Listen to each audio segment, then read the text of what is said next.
Nah, understanding your computer, sudah bagaimana kita mengerti sih? Tentu kita harus mengerti sistem komputer ini ya, terutama hardware. Hardware itu seperti apa? Walaupun saudara nggak perlu membuatnya gitu kan ya. Sekarang kalau kita membuat, emang teknologi kita ketinggalan ya, ketinggalan di bidang hardware ini, Tetapi saudara minimal ngerti nih sistemnya ya, supaya nanti ketika bikin program itu lebih terbayang ya. Nah, kita fokusnya nanti adalah ke software sebetulnya. Hardware-nya ada sedikit lah ya, sedikit gitu. Nah, komputer ini representasinya selalu menggunakan sebetulnya angka 0 sama 1 ya.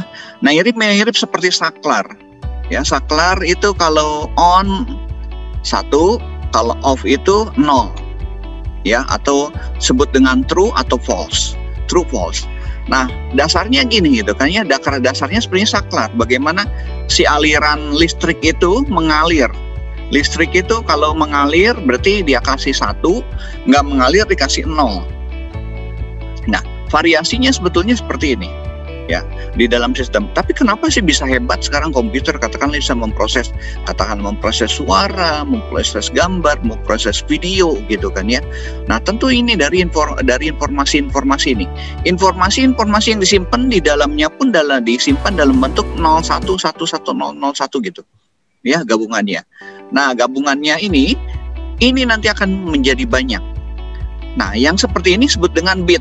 Cuman 1 nih, saklarnya cuman 1 nih.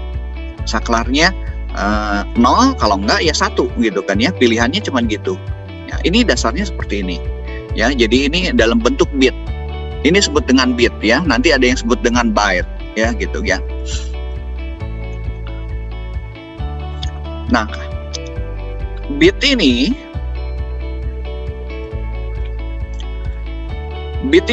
digunakan untuk resakan nilai ya, jadi sebuah nilai. Misalnya kita punya nilai yang lain gitu kan ya. Kalau tadi kan cuma 01 aja, variasinya cuma 2 gitu ya. Nah, bentuk nilai itu kita ubah nanti dalam bentuk biner atau binary ya. Contoh misalnya, kalau saklarnya saya lebih dari 1 nih, saklarnya saklar 1, kedua, ketiga, keempat, kelima, keenam gitu ya. Saya punya 6 nih. Nah, misalnya saklar yang satunya ngitung saya dari kanan ya. Saklar yang ke-1 adalah misalnya mati nih. Saklar kedua hidup. Saklar ketiga mati lagi, ini hidup, mati, hidup gitu kan ya, gitu kan. Atau kita sebutnya 010101. Boleh baca dari depan juga nggak masalah ya, gitu kan ya. Nah, ini saklarnya seperti ini. Ya, kita lihat dari belakang sini ya. Nah, ini karena variasinya kan masing-masing ada 2. Selain belajar matematika ya, variasinya 2 gitu kan ya. Tapi kalau 2 ini digabung nih jadi 6, jadi ada kemungkinannya ini 2 pangkat 0. 2 pangkat 0 itu cuma 1 kemungkinan kan, 2 kemungkinan sini ya, 0 atau 1 kan ya, gitu ya. Nah, ini 2 pangkat 1 gitu kan ya. Jadi kita lihat ini 2 pangkat 1, ini 2 pangkat 2 ya, ini 2 pangkat ketiga ya, ini 2 pangkat 4, ini 2 pangkat 5 gitu kan ya. Jadi kalau kita gabung nih 0 ini 1, ini 2 pangkat 1 2 ya. 2 pangkat 2 kan 4, tapi dikalikan 0 hasilnya 0 ya. Ini 1 kali 2 pangkat 3 8, hasilnya 8. Terus ini 0 dikali 2 pangkat 4 0 ya. Ini 1 dikali 2 pangkat 5, 2 pangkat 5 kan 32, jadi 32. Nah, nilai yang di bawah ini kita jumlahkan. 0 tambah 2 tambah 8 ya, tambah 0 lagi, tambah 8 jadi 10 ya, tambah 0 masih 10, tambah 32. Jadi nilainya adalah 40. Dari seperti ini, kita variasi 6 ini, kita bisa dapat ini angka 40. Angka 40 itu dibentuk dari 6 saklar kayak gini gitu kan ya. 6 saklar. Ya. Bisa nggak saya dapat angka yang lain? Nah, maksimalnya berapa nih kalau 6 bit seperti ini kan bit 1 ya, atau bit ke 0 lah, bit ke 0, bit ke 1, ke 2, ke 3, 4 sampai bit ke 5 gitu kan ya. Hitungnya mulainya dari 0 ya. Berapa variasinya? Kalau ini angkanya 1, 1, 1, 1, 1 semua gitu kan ya, berapa? Oke. Kalau ada 6 nih, ini 1, ini 1, 1, 1, 1, 1 semua nyala gitu kan ya. Saklarnya nyala. Total nilainya berapa? Oke, ada yang bisa jawab? 63, Pak. 63. Setuju? Yang lain 63? Kita jumlahin ya. Ini kan 1. Ya, saya kembali lagi share ya. 63 ya, betul 63. Ini 1. 1 ditambah 2 ditambah 4 ditambah 8 ditambah 16 tambah 32. Totalnya adalah 63. Ya. 63. Jadi variasi nilai kalau saya punya 6 saklar seperti gini, 6 saklar seperti ini, variasinya adalah 64. Ya. 64. Kenapa? Karena nolnya dihitung. Jadi dari 0 sampai 63. Ya. Ya, variasinya jadi ada 64. Ya, karena nolnya dihitung ya. 63 boleh lah nyebutin 63. Angka maksimumnya 63 ya, dari 1 sampai 63 atau dari 0 sampai 63 ya, atau kita bisa sebut dengan 64. Kalau saya tambah lagi nih. Ya. Tambah lagi, ini 1 lagi nih. Berarti 2 pangkat 6 kan? Betul? 2 pangkat 6. Betul, Pak. Ya, 2 pangkat 6 berapa? 64, Pak. 64. 64. Jadi totalnya ada sebuah berapa nilai semuanya? 128. 128. Ya, 128. Ya, anggap kalau nolnya ikut ya, 128 gitu kan ya. Kalau nanti nambah lagi 1 lagi. Jadi kalau saya tulis nih, ini ya, saya coba coret-coret di sini gitu kan ya. Mana annotation? Oke, annotationnya ya. Kalau saya nambah lagi nih sini, ini nambah 1 gitu kan ya, gitu kan ya. Saya nambah 1 lagi gitu kan ya. Ini totalnya kan ini pasti 64 nih, 64 ditambahkan 63 gitu kan ya. Atau 64 lagi lah ke sini, 64 jadi 128 ya. Ini nambah 1 lagi nih. Jadi semuanya 8. 128. Jadi totalnya adalah 256. Ya. Ini kan 128 nih, 128. Ini 64 dulu, sorry. Ini 64. Mana erasernya? Saya salah nih sih. Ya, di sini 64, sini 128. Jadi 128 ditambah 128, 127 lah ke sini ya. Gitu kan ya. Jadi 256 atau 255 ya. Totalnya adalah semua nilainya variasinya 256. Nah, Saudara bisa bayangkan kalau bitnya ini banyak gitu kan ya. Ini bitnya banyak. Itu nanti variasinya akan banyak. Ya. Nah, nanti kita latihan untuk konversi ini ya. Saya lewat dulu ya. Kebayang nggak Saudara tadi dari satu ini, dari satu saklar hanya 2 variasi, 0 sama 1. Kalau saklarnya digabung jadi 2, variasinya bisa nanti jadi 4 ya. Gabung lagi jadi 2 pangkat 3. Kalau saya punya 3 saklar berarti kemungkinannya 8 ya, 2 pangkat 3 ya. Jadi kalau saya punya 10, berarti kemungkinannya adalah 2 pangkat 10 ya, 2 pangkat 10 ya. Kalau saya punya 1 aja, ini saya kan berarti 2 pangkat 0 kan 1 ya, tinggal nanti tambahin 1 gitu kan ya, satunya. Jadi rumusnya gini. Nah, ini matematikanya sederhana ya, variasinya. Jadi kalau saya tulis nih annotationnya, tadi yang baru masuk. Nah, variasinya kayak gini. Saya tulis annotationnya ya. Jadi 2. Kalau ini kita saklarnya punya 1, Ya, berarti ini 2 pangkat 0 kan?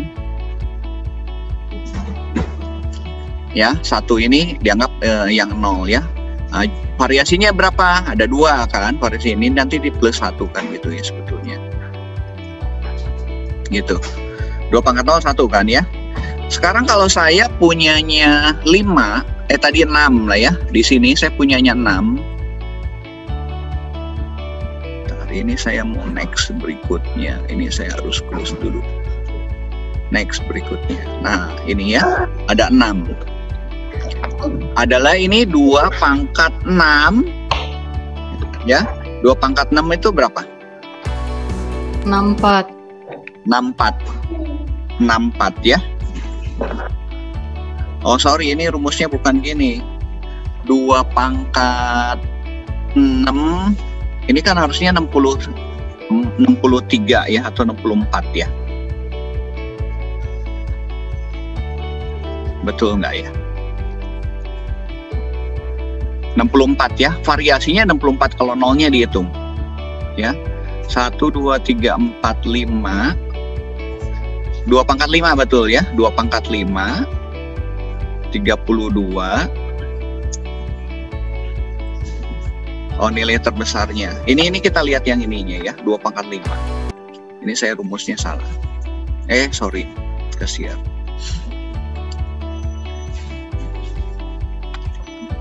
2 pangkat 5 32 ya. Sudah, nanti hitung aja ininya dulu ya, 2 pangkat 5-nya ya. Jadi kalau ada 6 berarti 2 pangkat 6, 64 ya. Hitung ini. Nah, nanti tinggal kesininya tinggal jumlahin aja. Ini ke bagian kirinya ya. Bagian gini 32. Kalau 32 berarti ke sininya berapa? Ini 16 ditambah 8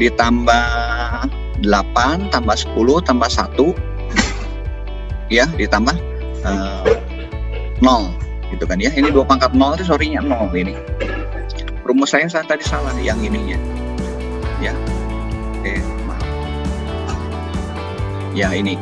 Ini harusnya 2 pangkat 0 ya, 2 pangkat 0 kan 0 ya.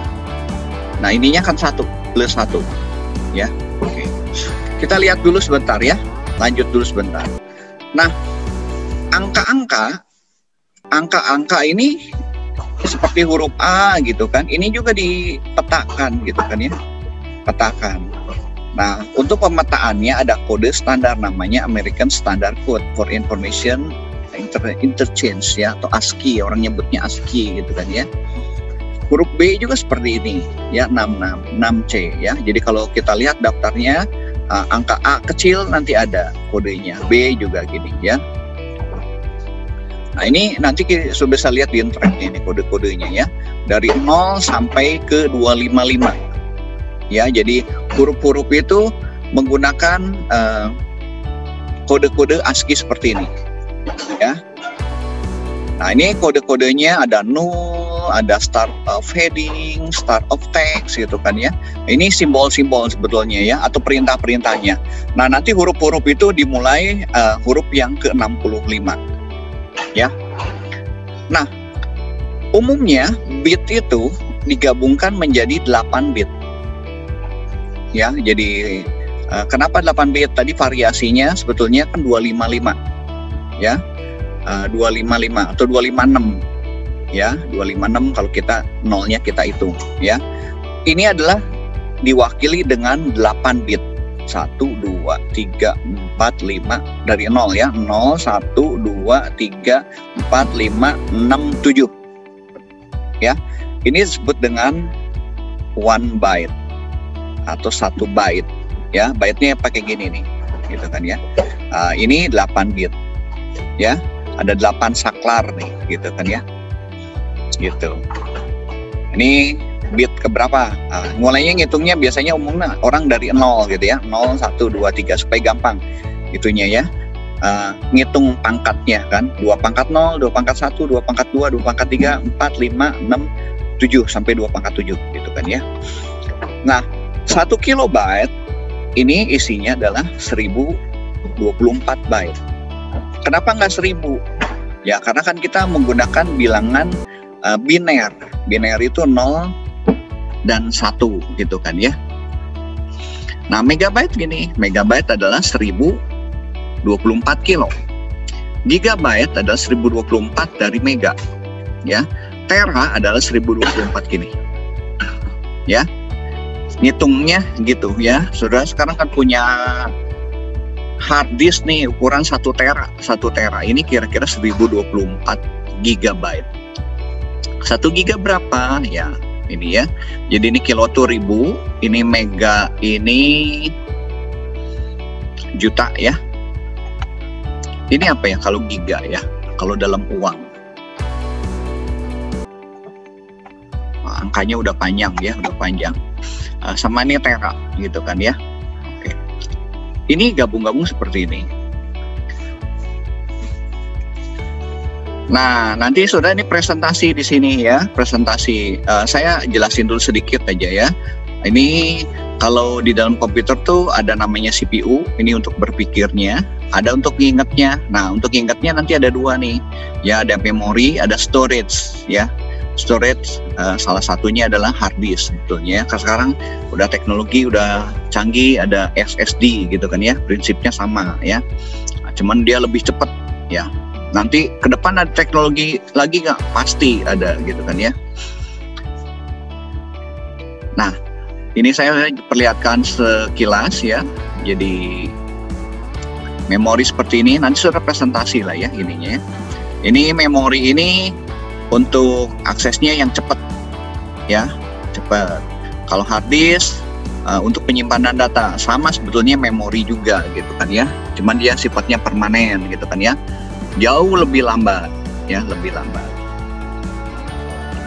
Nah, nanti ini untuk pengolahan grafis atau disebut dengan GPU ya. Jadi supaya karena kan sekarang komputer tuh bisa prosesnya bukan hanya gambar aja tetapi video. Video pun sekarang ada gaming ya. Gaming itu sebenarnya isinya vektor-vektor gitu kan ya. Vektor-vektor perlu diprosesnya cepat sekali gitu kan ya. Nah, ada graphical processor unit. Ya, ini sebetulnya gabungan kayak CPU dengan ini ya. Dengan memori gitu kan ya. Dia memprosesnya lebih cepat ya, makanya harganya mahal ya ini GPU ini. Gitu kan ya. Saya lanjut, ini soundcard dan seterusnya ya. Untuk jaringan dan segala macam. Oke, saya stop.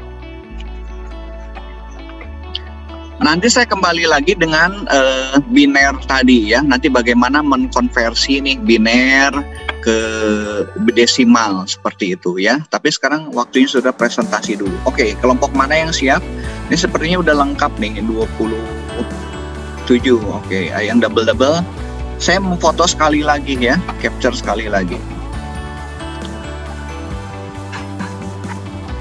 Nah, saya nggak ada asisten ya kalau cybernetika. Buat ngisi daftar hadir saya. Oke, saya capture ya 1, 2. Daniel ada nih, Daniel. Ada ininya nggak? Videonya Daniel. Julius.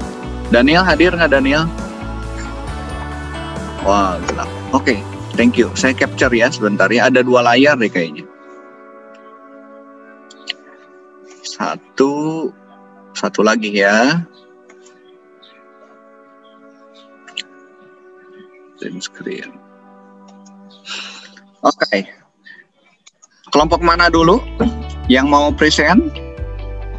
Saya berikan untuk akses ya, aksesnya. Ini udah multiple, sudah bisa present. Silakan. Kelompok mana dulu?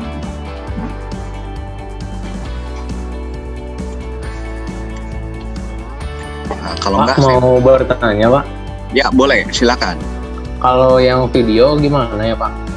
Video boleh, linknya ada di mana linknya? Saya yang puter juga boleh. Oh iya, di Google Drive. Kalau di chat, kalau yang video, nanti udah ada ucapannya belum videonya? Ucapan opening atau sama udah ada videonya, udah ada suaranya juga? Udah ada, Pak. Nah, boleh, linknya silakan. Kalau yang mau video, linknya nanti kita tinggal tonton aja ya. Ya, Pak, ini saya kirim. Ya, taruh di chat ya. Ya, Pak. Oke. Yang lain gimana? Ada yang mau present atau pakai video semua? Kalau dari saya tuh pakai PowerPoint, Pak. Nah, PowerPoint, oke. PowerPoint mah present langsung aja ya. Oke. Sudah ada tombol share di bawah. Ini kalau yang belum pernah pakai Zoom ya, silakan sudah nanti bisa belajar kontrol juga Zoom-nya.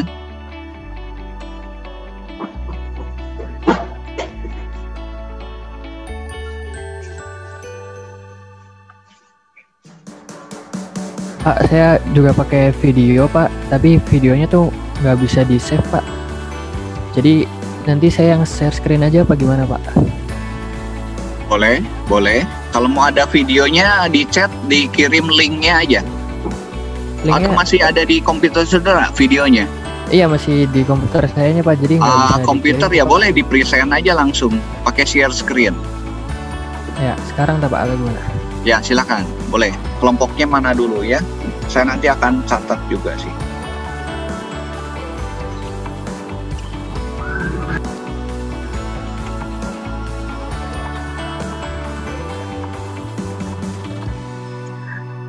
Pak,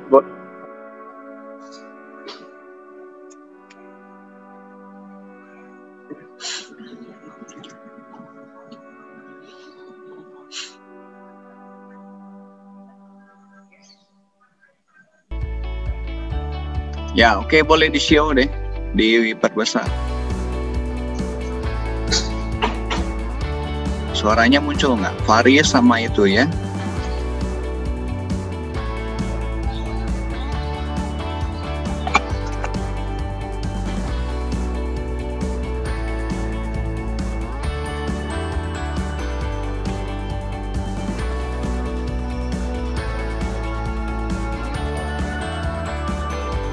Suaranya belum muncul ya, belum terdengar. Belum muncul ya, Pak? Silakan.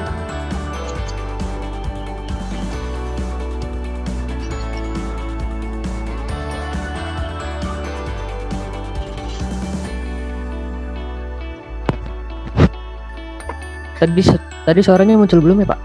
Suaranya masih belum. Masih belum. Nah, ya.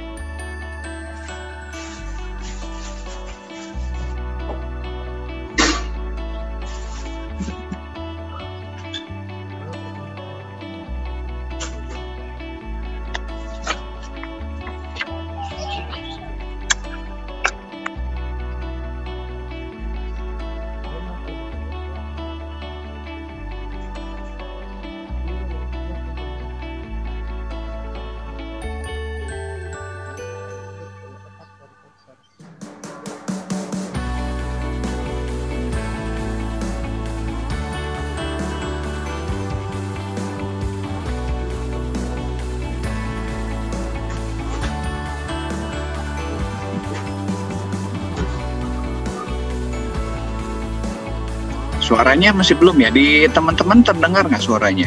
Kalau nggak, belum, Pak. belum Ada, ya. tapi Kalau nggak, kecil sih, Pak. diucapkan aja lah sama Iya, Pak. ini, sama Siapa salah suaranya? satunya. Ya,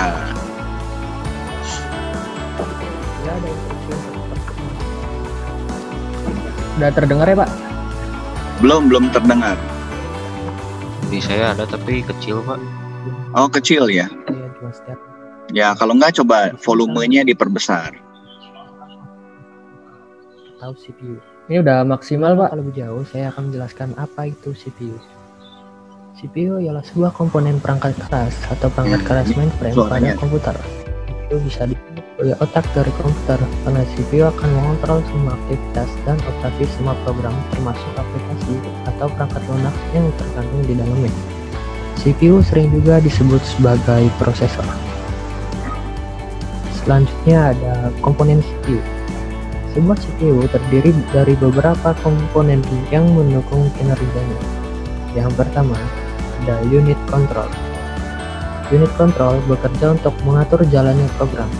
Unit control akan mengambil instruksi dari memori utama dan menentukan jenis instruksi tersebut. Bila ada instruksi untuk perhitungan aritmatika atau perbandingan logika, maka unit control akan mengirim instruksi tersebut ke ALU. Hasil dari pengolahan data dibawa oleh unit kendali ke memori utama lagi untuk disimpan. Selanjutnya ada register. Register berperan sebagai alat penyimpanan kecil yang mempunyai kecepatan akses cukup tinggi, yang digunakan untuk menyimpan data atau instruksi yang sedang diproses. Memori ini bersifat sementara, biasanya digunakan untuk menyimpan data saat diolah ataupun data untuk pengolahan selanjutnya. Selanjutnya ada ALU. ALU merupakan unit yang bertugas untuk melakukan operasi aritmatika dan operasi logika berdasar instruksi yang ditentukan. ALU sering disebut mesin bahasa karena ALU terdiri dari dua bagian, yaitu unit aritmatika dan unit logika boolean, yang masing-masing memiliki spesifikasi tugas tersendiri.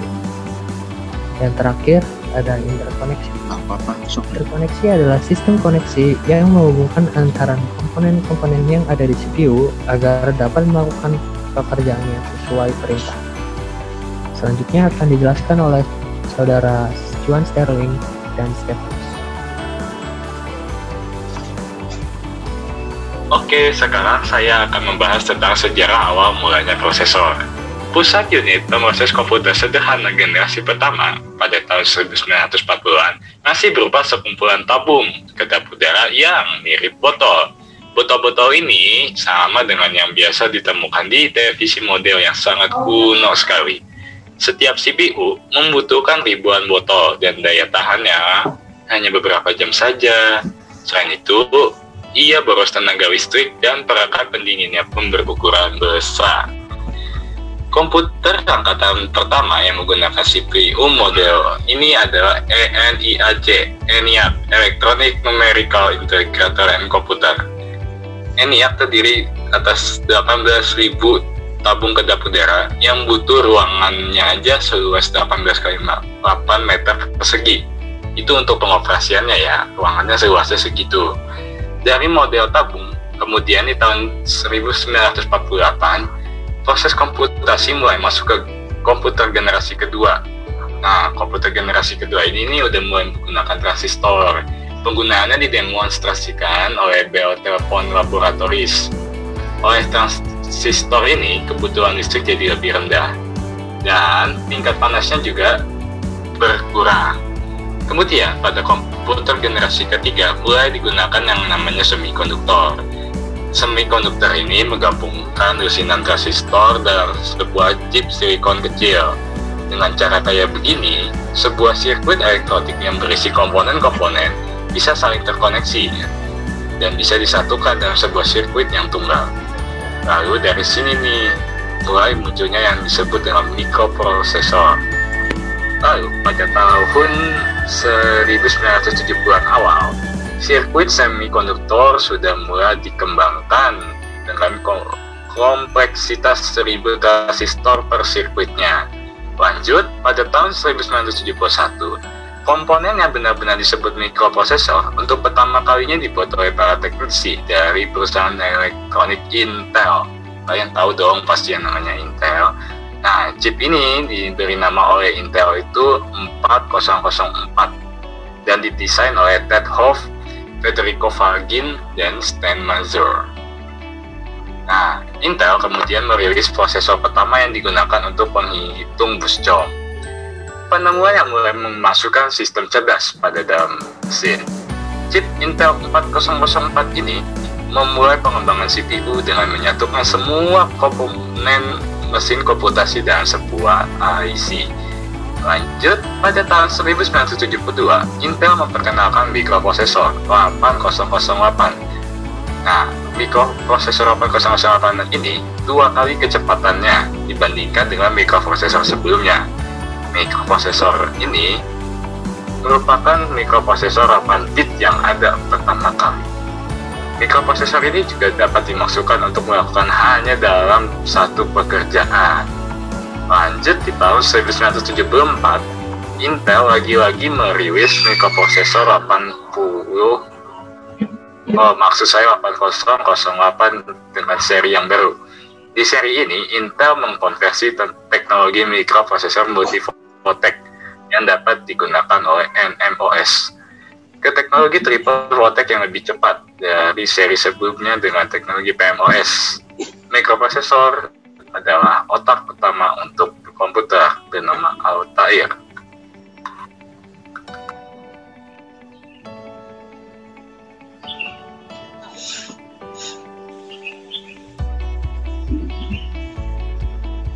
Generasi pertama prosesor diperkenalkan pada tahun 1978, yaitu prosesor 8086, CPU 16 bit pertama.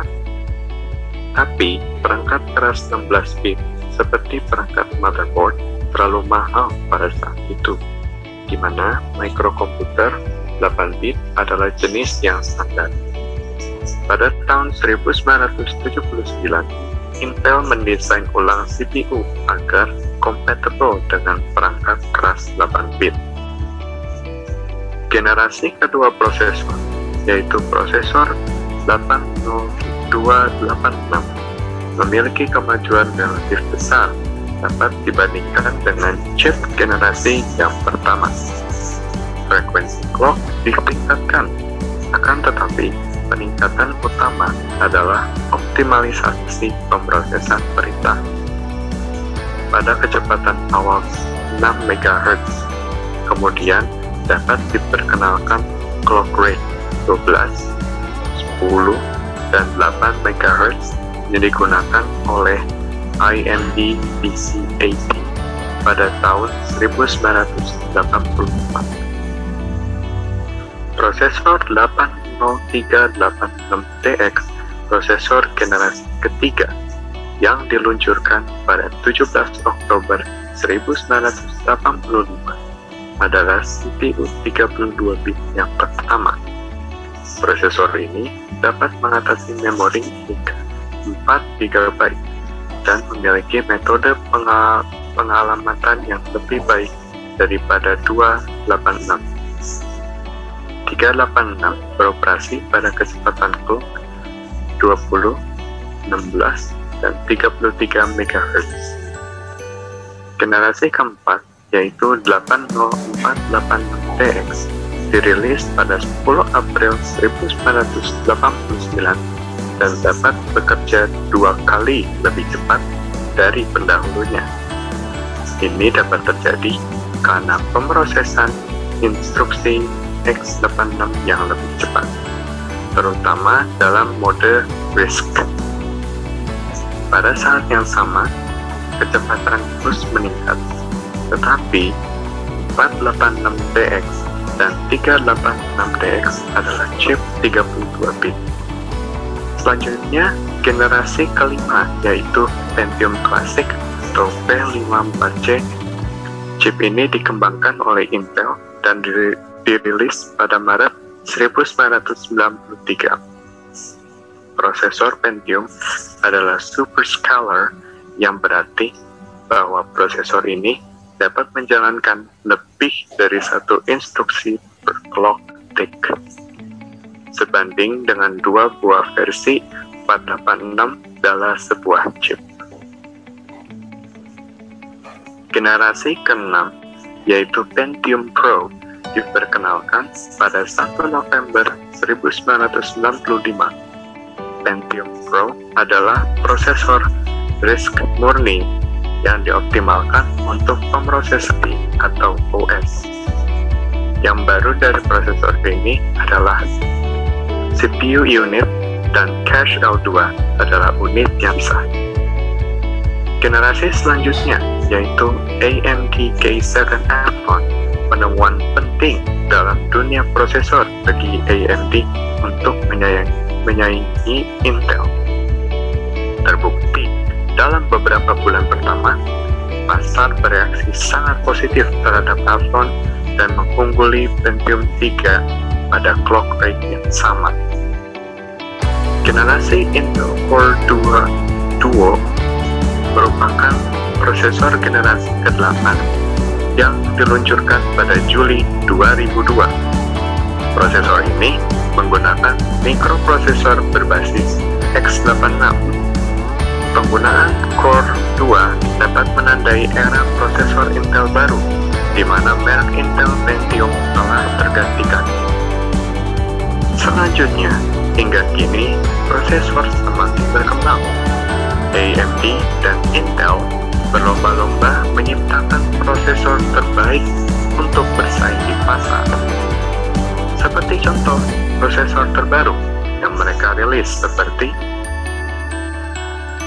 AMD A10-5800K, AMD FX-9590, Intel Core i3-6100, AMD Sempron 3850, Intel Core i7-6700K, Intel Core i5-4690K, AMD A10-7870K, dan masih banyak lagi prosesor terbaru yang lebih canggih di masa kini. Itu saja penjelasan mengenai sejarah CPU atau prosesor yang dapat kami sampaikan. Apabila ada kekurangan atau kata yang kurang berkenan, kami memohon maaf sebesar-besarnya. Sampai jumpa di lain waktu. Terima kasih.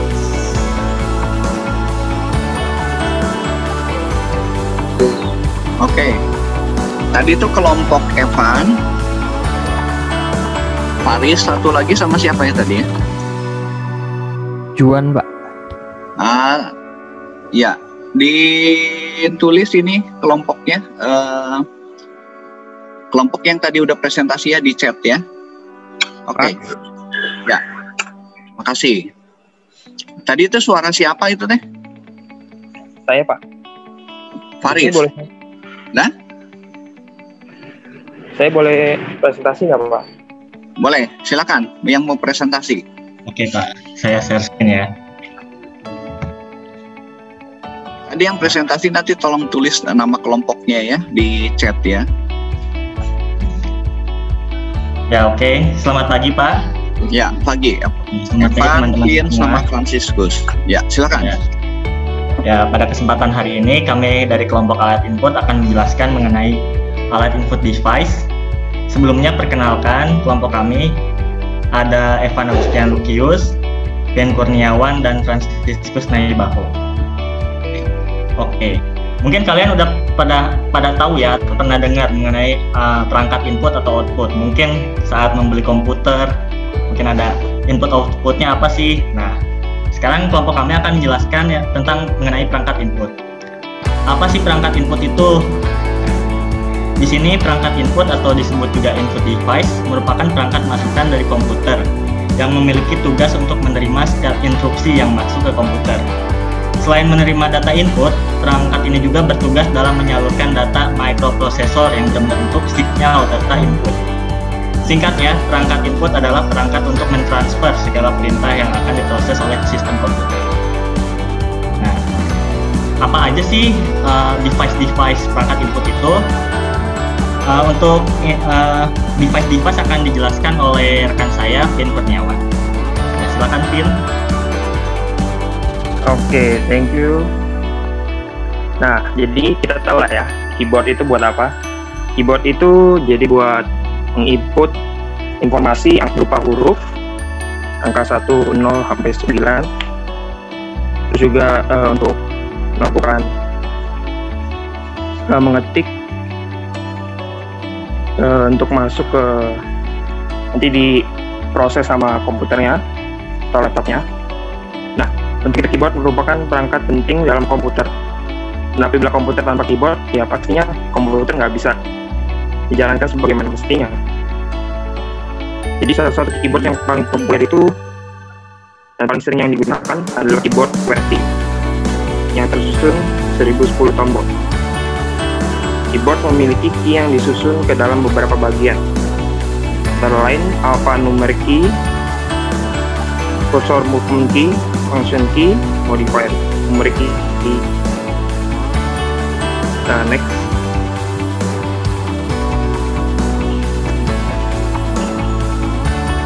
Ya, terus kedua ada mouse. Mouse ini untuk menggerakkan kursor, selain untuk main game ya.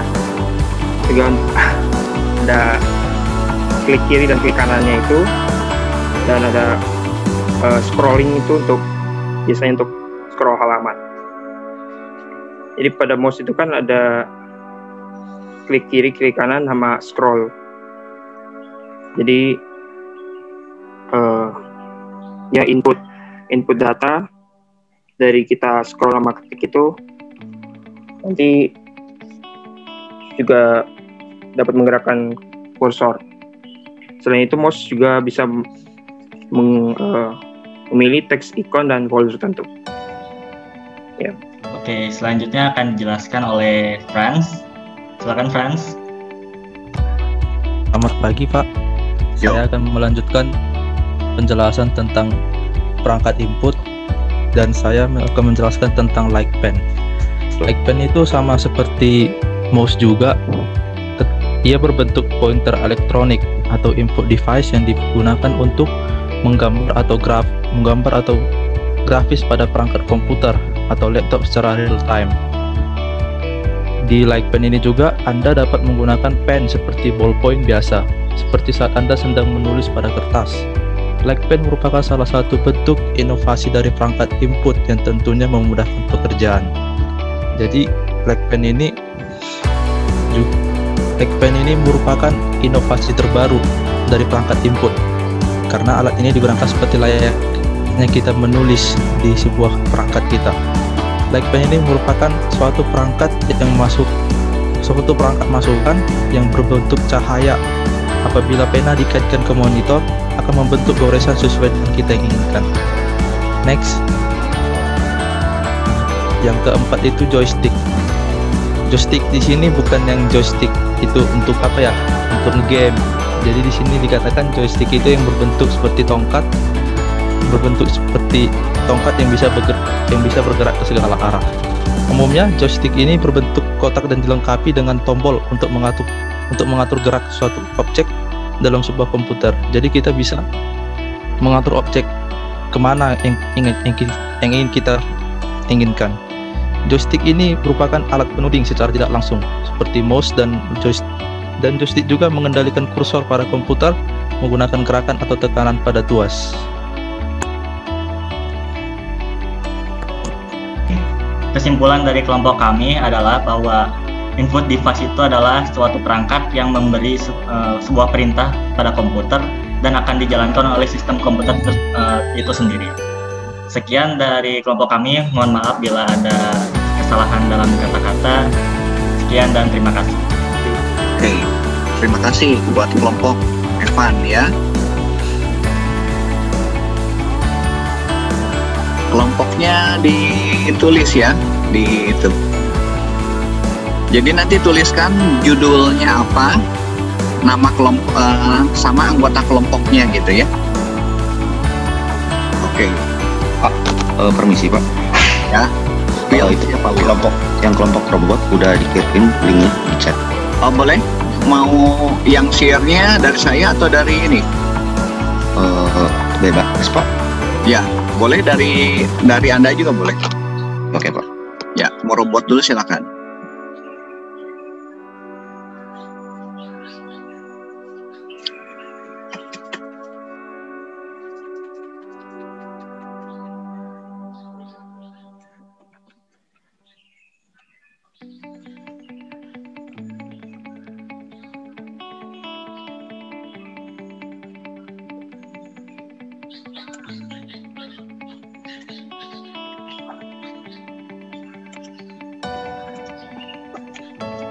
Pak, kalau dari Bapak bisa nggak Pak? Ini saya lagi. Dari saya boleh.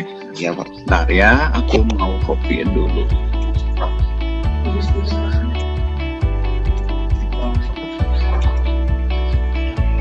Yang Google Drive itu ya, aku lagi coba bukain. Ya Pak. Oh video ya, oke. Aku play. Sebentar, aku share dari sini ya, langsung. Oke, saya pintu presentasi. Saya share ya.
Oke, thank you.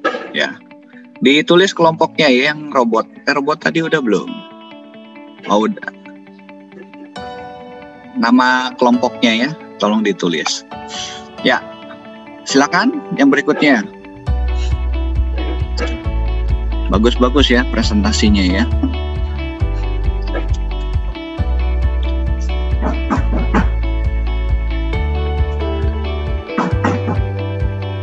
Boleh di-share nih ini?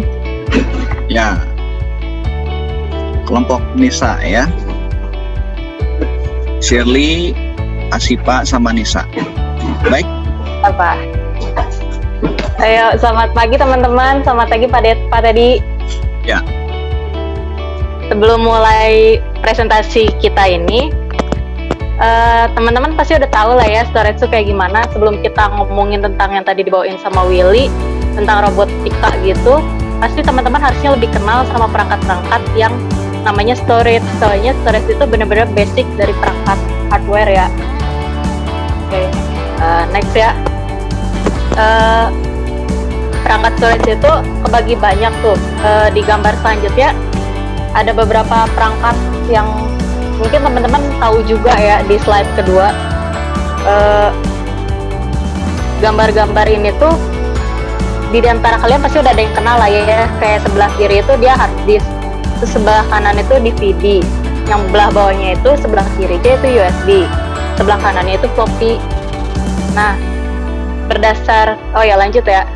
Terus berdasarkan jenis storage itu kebagi dua. Storage itu ada yang primary, ada yang secondary. Bedanya apa sih? Kalau primary itu dia benar-benar berupa suatu perangkat yang digunain buat ngebaca, nulis, atau ngelakuin proses pengolahan data. Biasanya itu terjadi di bagian CPU atau RAM. Terus sedangkan selain itu biasanya dibagi lagi kalau yang secondary itu dia berupa hard disk, sebuah perangkat yang biasanya emang digunain buat mengolah data dari komputer. Biasanya user yang pakainya. Nah, yang ngebedainnya itu kalau buat secara kapasitas ya, primary storage itu biasanya kecil. Soalnya kenapa sih buat kecil sih kapasitasnya? Soalnya primary itu dipakainya cuma buat data sementara aja. Sedangkan kalau buat secondary sendiri sengaja dibuat kapasitasnya besar, karena kapasitas di storage itu kan khusus buat menyimpan data yang memang sifatnya bukan sementara ya. Terus dari kecepatan akses, kalau buat primary sendiri, kecepatan akses primary itu benar-benar cepat. Soalnya CPU itu langsung ngambil data yang ketika si user lagi pakai di secondary. Sedangkan kalau untuk kecepatan akses di secondary sendiri dia sebenarnya cenderung sedang ya, nggak terlalu cepat. Terus buat masalah mudah dipindahinnya itu, maksudnya mudah dipindahin tuh gimana sih? Kalau primary itu bisa dipindah-pindah nggak? Kalau primary itu dia tuh storage yang nggak bisa dipindah-pindah karena dia itu emang tetap di bawaan si perangkatnya sendiri. Sedangkan kalau untuk secondary sendiri dia cenderung portable, bisa dipindah-pindahin karena dia tuh gunanya untuk membackup data yang sedang diproses. Oke, lanjut ya. Terus secara primary sendiri dia kebagi antara ROM sama RAM. Ntar RAM tuh bakal dijelasin sama kelompok yang lain. Nah, aku ingin jelasin bagian ROM-nya aja ya. Kalau ROM sendiri itu gunanya buat menyimpan program pada saat kita ngunduh aplikasi misalnya. Nah, sedangkan untuk kenapa sih sebelumnya kita harus ngerti bedanya ROM sama RAM? ROM sama RAM tuh biasanya kalau kita mau beli ponsel baru nih misalnya, terus kita tuh pasti kan selalu ngeliat ya, selain fitur-fitur kamera, kita tuh harus benar-benar tahu fungsi dari ROM sama RAM-nya sendiri seberapa besar sih. Itu tuh kalau misalnya di HP-HP kita tuh kita tahu kalau RAM tuh yang misalnya 8 GB gitu, terus kalau yang ROM itu yang biasanya ratusan giganya. Nah, kenapa sih si ROM tuh dibikin giganya besar banget? Soalnya dia tuh buat nyimpen program pada saat kita lagi ngunduh aplikasi. Dia nggak bisa buat diubah-ubah gitu di dalam programnya. Dia tuh cuma benar-benar buat ngebaca doang. Sedangkan kalau RAM sendiri dia bisa ngebaca, bisa nulis, bisa ngejalanin aplikasi dengan sangat cepat gitu. Terus secara kapasitas sendiri, RAM itu lebih besar daripada kapasitas RAM itu lebih besar daripada ROM, karena ROM itu kan kita cuma benar-benar buat baca doang. Jadi kita kan nggak perlu besar-besar gitu sih kapasitasnya. Nah, buat slide selanjutnya, teman-teman mungkin udah pada tahu ya yang gambar awan itu apa. Awan itu merupakan cloud computing. Cloud computing itu apa sih? Yang misalnya kita udah tahu ya Maranatha punya iCloud ya yang bisa buat nyimpen data secara besar. Nah, kita perlu apa sih buat pakai iCloud sendiri? Pakai iCloud itu sebenarnya simpel banget. Kita cuma perlu jaringan internet aja buat nyimpen data-data kita. Nah ini tuh banyak kelebihannya dari cloud computing. Misalnya dia bisa ngejalanin program tanpa kita harus nge-install aplikasinya terlebih dahulu. Terus dia juga nyimpen data yang kepusat di salah satu server. Jadi kita nggak perlu menuhin komputer kita sama aplikasi-aplikasi yang berat. Terus secara keamanan datanya gimana sih? Banyak orang kayak ngerasa ragu gitu kalau pakai cloud tuh, karena katanya takut datanya diretas atau segala macam. Tapi memang secara servernya sendiri dia tuh cukup aman, soalnya dia udah perusahaan yang berbasis ISO, jadi dia udah benar-benar platform yang cukup aman untuk dipakai gitu. Terus harganya pun lebih murah. Kenapa aku bisa bilang lebih murah? Soalnya misalnya kalau perusahaan-perusahaan pakai buat nyimpen data bisnis, dia bakal lebih menghemat biaya karena nggak perlu ngeluarin biaya buat harddisk eksternal, dia bisa pakai cloud aja. Terus kita bisa akses di mana aja dan kapan aja dengan waktu yang cenderung sesuai dengan jam yang kita lagi jalanin. Nah, si cloud sendiri tuh kalau misalnya udah banyak yang tahu, teman-teman tuh pasti pernah baca berita ya tentang Huawei yang pernah disakti Amerika Serikat gara-gara dia itu masalah bisnisan gitu, jadi perang dagang yang akhirnya membuat Huawei itu nggak boleh buat buat memakai aplikasi Android di HP Huawei. Makanya si Huawei sendiri sekarang itu lagi ahli fokus bisnisnya ke cloud computing sendiri. Terus kalau teman-teman tahu juga pas tanggal 10 Maret tuh FTW UKM tuh pernah ngadain kerjasama sama GDG yang cloud computing di Bandung yang dibawain sama Kanikita. Itu memang benar-benar lagi booming banget lah buat saat ini. Oke, kayak gitu. Thank you. Nanti dilanjutin yang lainnya sama Nisa sama Asipa. Oke, silakan. Ya, untuk selanjutnya saya akan menjelaskan mengenai flash disk. Yang pertama, flash disk ini sudah banyak orang ketahui ya. Tapi saya akan menjelaskan kembali apa itu flash disk. Flash disk adalah sebuah alat penyimpanan data eksternal yang dihubungkan port USB yang mampu menyimpan berbagai format data dan memiliki kapasitas penyimpanan yang cukup besar. Flash disk dapat menyimpan data secara permanen, walaupun aliran listrik pada rangkaian flash disk diputuskan. Ini terjadi karena di dalam flash disk terdapat sebuah controller dan memori yang mampu menyimpan data secara permanen, walaupun aliran listrik yang ada pada flash disk sudah diputuskan oleh user. Kelebihannya, untuk flash disk sendiri, flash disk memiliki kapasitas penyimpanan data yang cukup besar, memiliki ukuran yang kecil dan cara penggunaan yang sangat simpel. Sebuah flash disk dapat berumur 10 tahun jika para penggunanya tepat. Cara penggunaan yang dimaksud ialah menghindari pencabutan flash disk secara paksa karena dapat menyebabkan data yang disimpan dan ditulis di flash disk menjadi rusak. Terus kemudian untuk kelebihannya lagi, yang ketiga adalah flash disk memiliki harga yang cukup terjangkau. Kemudian untuk kekurangan flash disk, flash disk ini karena bentuknya sangat kecil jadi dia mudah hilang. Kemudian saat terletak di dalam kantong atau baju atau celana, kemungkinan terendam air pada saat disimpan di sakunya itu akan lupa gitu. Oke, untuk selanjutnya disket. Disket merupakan sebuah media penyimpanan yang bersifat removable, artinya media penyimpanan ini bisa dilepas dan dipasang dengan mudah.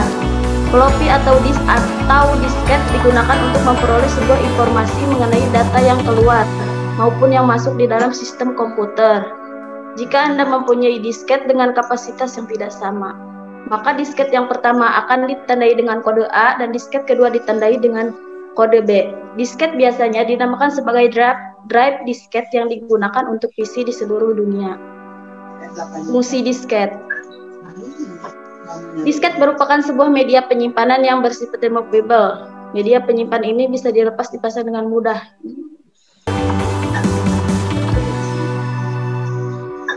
Langsung ke cara kerja disket.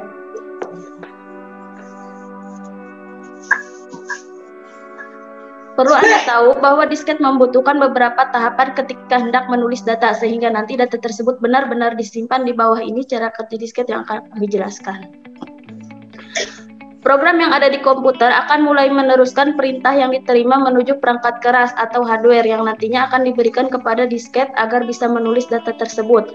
Perangkat keras dan juga controller yang ada di dalam disket akan mulai menyalakan motor untuk memulai disket. Motor kedua dinamakan sebagai stepper motor dengan fungsi menempatkan heads agar berada di track selanjutnya. Selanjutnya, head yang berasal dari read maupun read nantinya akan berhenti di track. Fungsi head dari read adalah untuk melakukan pengecekan apakah sudah memiliki data maupun tidak. Selanjutnya, sebelum data dituliskan di disket, terdapat sebuah eraser coil yang berfungsi membersihkan sektor. Ukuran yang dimiliki oleh head ke write cenderung lebih besar jika dibandingkan dengan sektor yang nantinya akan ditulis tersebut. Setelah itu, head and write yang sudah diberikan energi mulai meletakkan data ke disket. Caranya adalah dengan memberikan magnet yang terdapat di dalam media recording atau perekaman. Disket kemudian berputar. Saat ini disket telah menunggu perintah yang akan diberikan komputer. Untuk selanjutnya, pengertian dari CD. CD ini berbentuk seperti cakram padat. Compact disc, sering disingkat CD, adalah cakram optik digital yang digunakan untuk menyimpan data. Kelemahan dari CD adalah kualitas suara yang dihasilkan tidak sebagus yang ada di pita kaset yang merupakan suara standar sinus monin. Akan tetapi merupakan track atau tangga yang berbentuk sinus dari hasil perubahan sinyal digital ke sinyal analog. Kelebihan dari CD, minimnya desa seperti yang ditimbulkan kaset. Selain itu, bentuk CD sangat ringan dan mudah dibawa, serta merupakan media yang tahan lama. CD menawarkan penyimpanan data yang besar serta kapabilitas produksi yang lebih efisien. Fungsi utama dari CD sebagai media penyimpanan yang digunakan untuk menyimpan berbagai macam data. Jadi compact disc biasa digunakan untuk menyimpan audio, video, maupun berbagai jenis file lainnya. CD-ROM akan terkoneksi ke komputer sehingga data akan ditampilkan ketika dalam proses penggunaannya. Untuk selanjutnya dilanjut oleh Nisa. Ya, silakan Nisa. Selain yang disebutkan oleh Asifa di atas, di dalam secondary storage juga terdapat flash memory atau memori kilat. Adalah sejenis EEPROM yang mengizinkan banyak lokasi memori untuk dihapus atau ditulis dalam satu operasi pemrograman. Key memory flash adalah sebuah tipe memori yang berjenis non-volatil, yang berarti chip memori yang tidak memerlukan power untuk menjaga keberadaan data dalam kartu memori. Hal ini berlainan dengan memori RAM yang digunakan dalam komputer yang membutuhkan power agar data di dalamnya tidak hilang. Istilah awamnya, dia adalah suatu bentuk dari chip memori yang dapat ditulis, tidak seperti chip memori akses acak atau RAM. Memori ini dapat menyimpan datanya tanpa membutuhkan penyediaan listrik. Memori ini biasanya digunakan dalam kartu memori, kandar kilat USB, USB flash drive, pemutar MP3, kamera digital, dan telepon genggam. Ini definisinya yang tadi. Selanjutnya ada SD card, kartu SD atau secure digital. Adalah kartu memori flash yang dirancang untuk menyimpan informasi pada kamera atau perangkat digital lainnya yang lebih besar. Kartu micro SD adalah versi yang lebih kecil dari kartu SD untuk mengakomodasi ukuran yang lebih kecil dari perangkat elektronik. Memory card atau kartu memori merupakan sebuah alat card yang berfungsi sebagai tempat penyimpanan data digital, seperti gambar, audio, dan video, pada sebuah gadget seperti kamera digital, PDA, dan handphone. Demikian akhir presentasi kami, semoga bermanfaat untuk kita semua. Sekian dan terima kasih. Hey, thank you buat kelompok Shirley, Asipa, sama Nisa ya. Kelompoknya nanti ditulis ya. Yuk, berikutnya siapa nih? Ini banyak yang minta izin berikutnya ini. Oke, yang udah siap boleh silakan present.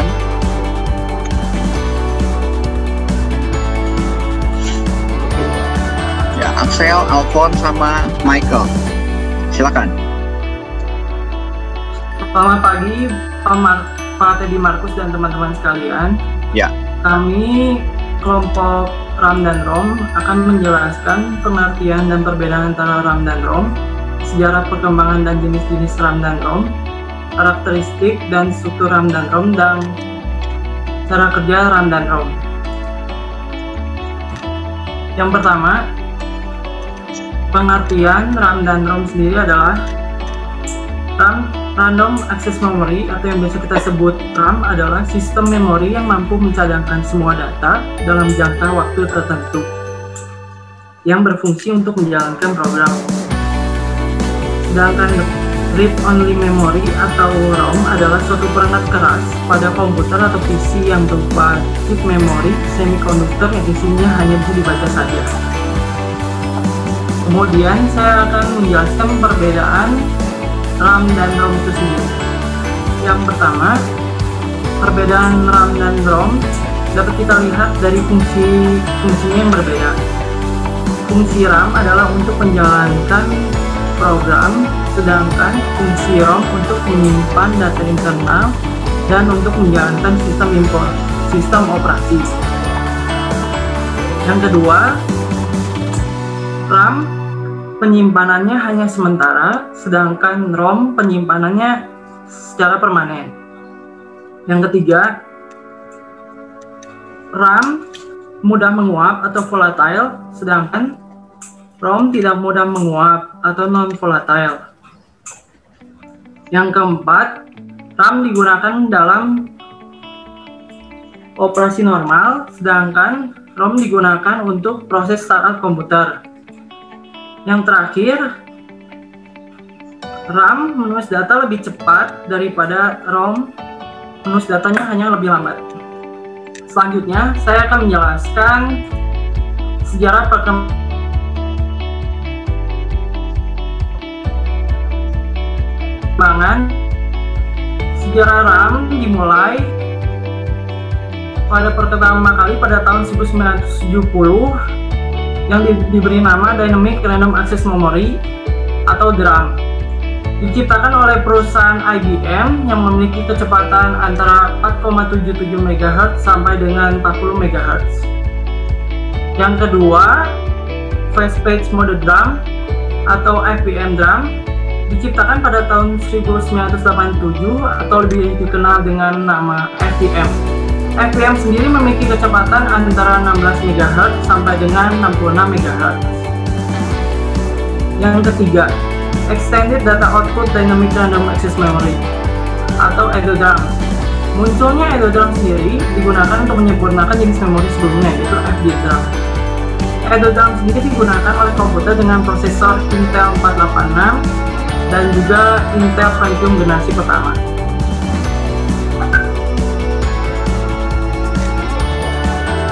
Yang keempat, Synchronous Dynamic RAM atau SDRAM. Pada tahun 1996 dan 1997 muncul SDRAM PC66.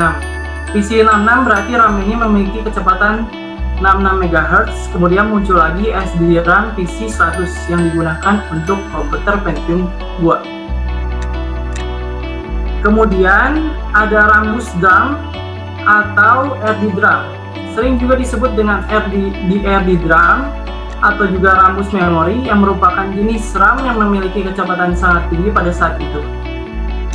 RAM jenis ini bisa mengalihkan data 1 GB per second, cukup jauh apabila dibandingkan dengan SD DRAM. Selanjutnya akan dibahas oleh Axel.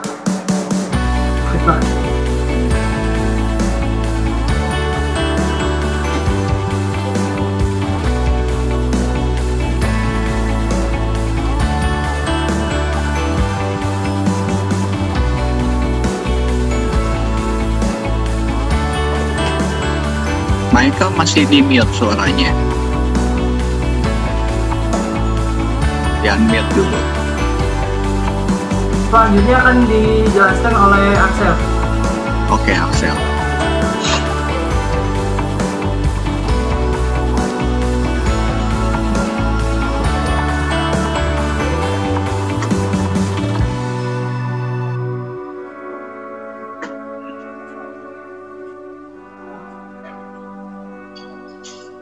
Axel, suaranya belum ada.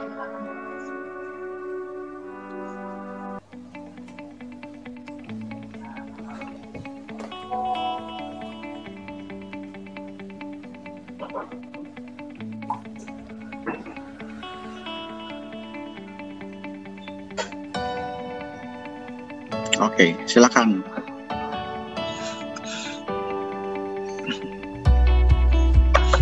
Bentar ya Pak, suara Axel ya, teman-teman ya. Mau Alfon dulu, silakan mau Alfon atau gimana? Oh ya udah, saya ke slide yang saya aja dulu ya Pak. Boleh, silakan Alfon. Nah di sini saya akan menjelaskan karakteristik dan struktur ROM. Jadi kalau ROM itu berisinya instruksi atau petunjuk gitu, biasanya pada booting atau pada loading sistem OS. Terus isi ROM tidak akan terhapus ya saat komputer dimatikan, jadi bersifat permanen. Kemudian strukturnya ada program BIOS, biasanya ini yang pas awal-awal nyalain komputer lah, yang kayak gitu, untuk meliputi keyboard, monitor, printer, dan yang lainnya.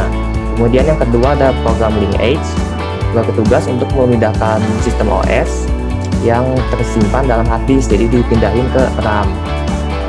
Kemudian saya akan menjelaskan cara kerja RAM. Nah di slide ini kelihatannya ribet banget ya, tapi saya persimpel. Jadi gini, ketika kita pengen sebuah data nih untuk diolah di prosesor, maka prosesor harus meminta datanya dari hard disk. Tapi kecepatan hard disk itu jauh lebih lambat dari yang prosesor, maka terjadilah yang namanya bottleneck. Jadi kecepatan prosesor dan kecepatan hard disknya nggak seimbang. Maka dari itu ya prosesornya kecepatannya walaupun tinggi ya sia-sia atau bisa dibilang percuma. Maka dari itu diciptakanlah yang namanya RAM untuk menyeimbangi kecepatan prosesor supaya kecepatan prosesornya nggak sia-sia. Seperti itu ya cara kerjanya. Kemudian cara kerja ROM. Cara kerja ROM juga sangat sederhana. Jadi kita sebagai pemilik memasukkan data yang berupa biasanya software default ke ROM. Jadi dari datanya kita jadiin ROM, kemudian di ROM disimpan secara permanen yang tadi tidak dapat dihapus, kemudian menjadi informasi dan ke output device. Nah saya sih udah Pak, tinggal yang Axel Pak. Axel boleh dicoba Axel. Udah masuk lagi ya Axel ya, silakan.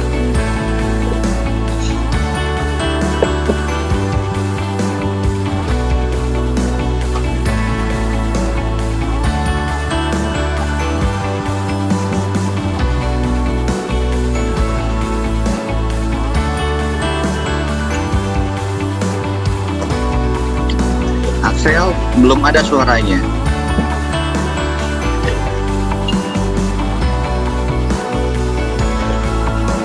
Di bagian kiri Axel itu ada tombol mic tuh ya. Tombol mic itu ada panah. Oh, ini Axel masuk lagi. Tombol panah nanti dipilih itunya. Select mikrofon. Ada tes. Ya, udah masuk Axel. Silakan. Ya.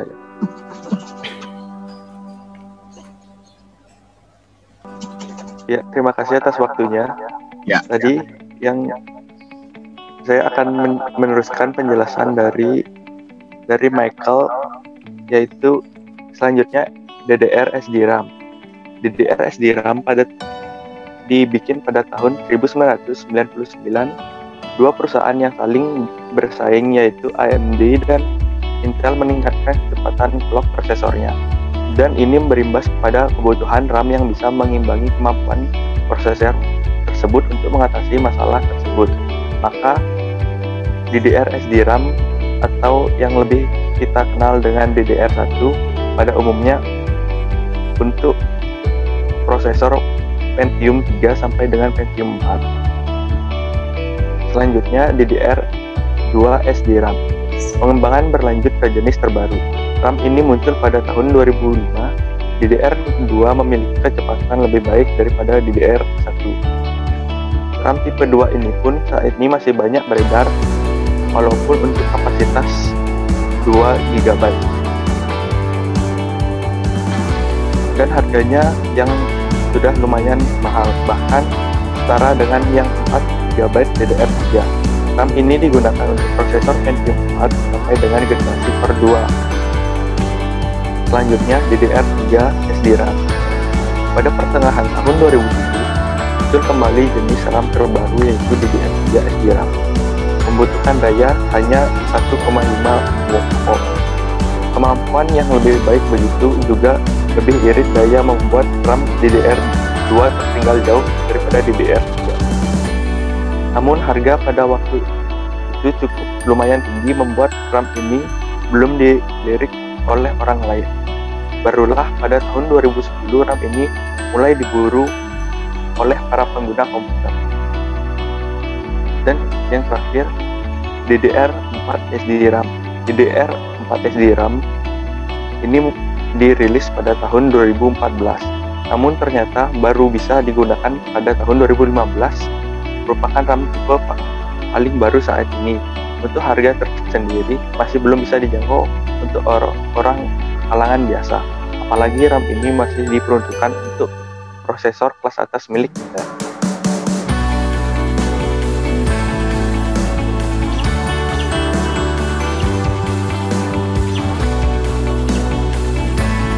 Selanjutnya, karakteristik dan struktur RAM. Seperti yang dijelaskan oleh Michael tadi, karakteristik RAM adalah menyimpan sementara data dan program yang sedang diakses oleh CPU. RAM adalah memori volatile yang berarti bahwa isinya akan terhapus saat komputer dimatikan. Masih membahas tentang RAM, struktur RAM terbagi menjadi 4 bagian utama. Yang pertama, input storage. Digunakan untuk menampung input yang dimasukkan melalui alat input. Yang kedua, program storage. Digunakan untuk menyimpan semua instruksi program yang akan diakses. Yang ketiga, working storage. Digunakan untuk menyimpan data yang akan diolah dan hasil olah. Yang keempat, output storage. Digunakan untuk menampung hasil akhir dari pengolah data yang ditampilkan ke alat output. Selanjutnya,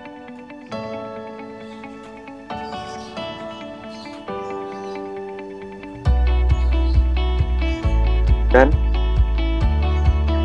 cara kerja dari RAM.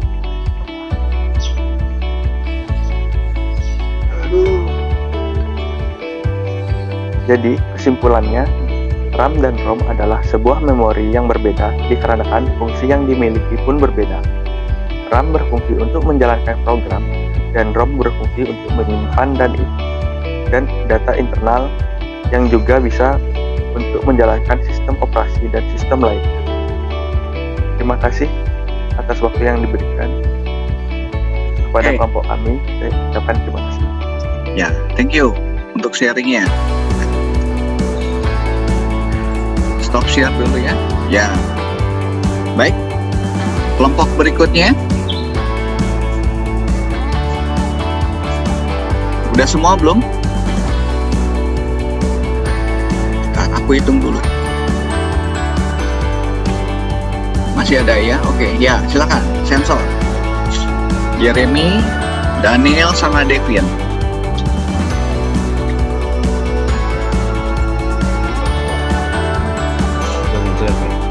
Ya, sudah di-share. Selamat pagi, Oke, sama-sama. Saya dari kelompok sensor dengan anggota saya Jeremy Salim yang ada P27221 dengan Daniel Junior dan juga Devin Aditya akan menjelaskan apa itu sensor.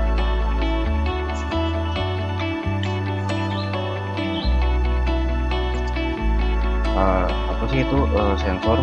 Sensor itu perangkat yang digunakan untuk mendeteksi perubahan besaran fisik seperti tekanan pada suatu benda, gaya, cahaya, gerakan, dan juga suhu. Cara kerjanya itu setelah sensor mengamati adanya perubahan, input yang terdeteksi akan dikonversi atau akan diubah menjadi output yang dapat dimengerti oleh manusia melalui perangkat sensor itu. Terus sensor juga ada dibagi menjadi dua, ada sensor analog dan juga sensor digital. Kalau sensor analog itu menghasilkan sinyal output yang berkelanjutan, sedangkan sensor digital tidak berkelanjutan. Sensor juga dapat digolongkan sebagai transducer input.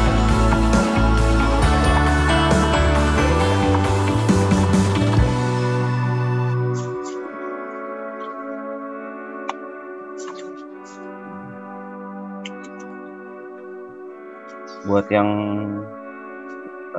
tanya apa sih transducer itu? Transducer itu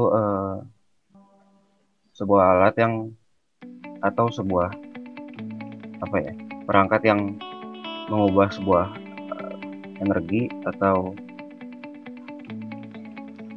perubahan pada perangkat tersebut menjadi energi lainnya. Jadi dikonversikan, diubah menjadi output. Nah, seperti itu. Lalu sensor juga yang biasa kita gunakan di alat-alat elektronik seperti contohnya handphone, itu ada sensor pasif dan juga sensor aktif. Kalau yang sensor analog dan sensor digital sudah dijelaskan di awal. Nah, kalau sensor pasif itu menghasilkan sinyal output tanpa memerlukan sinyal listrik dari eksternal. Contohnya seperti termokapel menghasilkan nilai yang sesuai dengan suhu yang diterimanya. Dan sensor aktif, sedangkan sensor aktif membutuhkan sumber daya eksternal untuk beroperasi, yang dimana membutuhkan tambahnya listrik untuk mengoperasikan. Selanjutnya akan dijelaskan oleh selanjutnya ada sensor. Yang pertama ada akselerometer. Ini adalah sensor yang mendeteksi perubahan posisi, kecepatan, dan gerakan. Itu ada di analog atau digital. Lalu yang kedua ada cahaya atau light sensor. Sensor analog ini untuk mendeteksi jumlah cahaya yang terkena pada sensor. Next.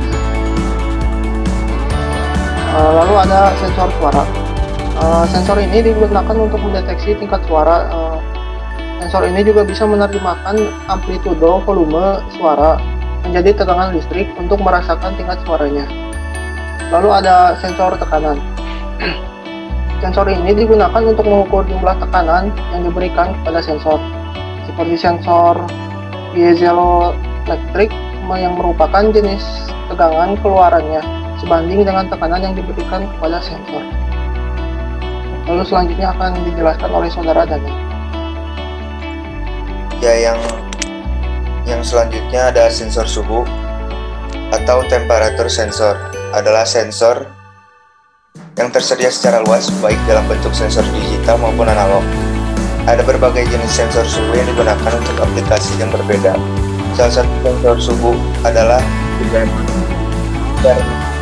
yaitu tepat termal yang digunakan untuk mendeteksi perubahan suhu apabila suhu resistansi listrik dari termistor akan meningkat juga. Sebaliknya, jika suhu menurun maka resistansi juga akan menurun. Yang selanjutnya ada sensor ultrasonik atau ultrasonic sensor. Ini adalah jenis sensor non-kontak yang dapat digunakan untuk mengukur jarak serta kecepatan suatu benda. Sensor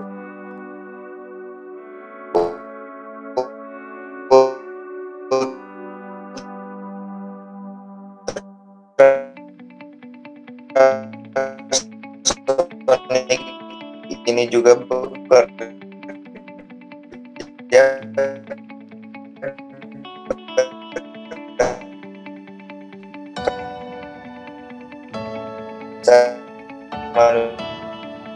yang rasakan dan menentukan orientasi dengan bantuan gravitasi bumi.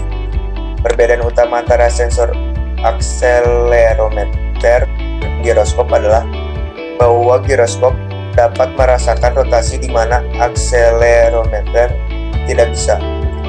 Yang terakhir adalah sensor kelembaman atau humidity sensor. Sensor kelembaman ini merupakan sensor yang digunakan untuk mendeteksi tingkat kelembaman suatu lokasi. Pengukuran tingkat kelembaman ini sangat penting untuk pengamatan lingkungan di suatu wilayah, diagnosa medis ataupun di penyimpanan produk-produk yang sensitif. Sekian dari kelompok ini. Maaf kalau ada yang salah kata. Terima kasih. Terima kasih Pak. Presentasinya nanti kelompoknya ditulis ya. Ada lagi? Sudah semua? Saya Pak, kelompok jaringan Pak. Boleh, silakan. Pakai PowerPoint atau video? PowerPoint Pak. PowerPoint, ya silakan. Di tombol di bawah ada share screen. Sudah ada Pak? Ya, sudah muncul, silakan.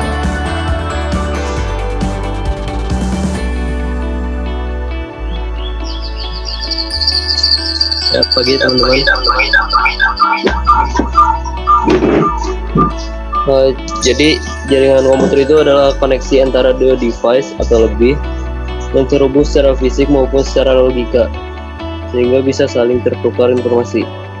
Jaringan komputer sendiri dapat dikatakan terkoneksi apabila device tersebut yang ada dalam jaringan tersebut bisa saling bertukar data atau informasi dan berbagi resource yang dimiliki.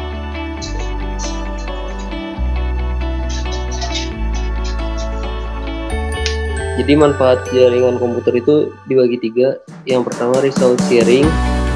Dengan adanya jaringan komputer, berbagi resource bisa dilakukan tanpa terkendala jarak. Resource sharing meliputi dua cara. Data sharing, dengan jaringan komputer kita bisa saling berbagi dengan orang lain. Terus yang kedua, internet access sharing. Dengan device khusus seperti router, kita dapat berbagi koneksi dengan komputer yang lain. Terus yang kedua, connectivity dan communication. Individu dalam sebuah gedung atau work group dapat dikoneksikan dalam jaringan LAN. Beberapa LAN dengan lokasi yang berjauhan terkoneksi ke dalam jaringan WAN. Ketika jaringan sudah terbentuk dan terhubung, maka komunikasi antar user bisa terjadi.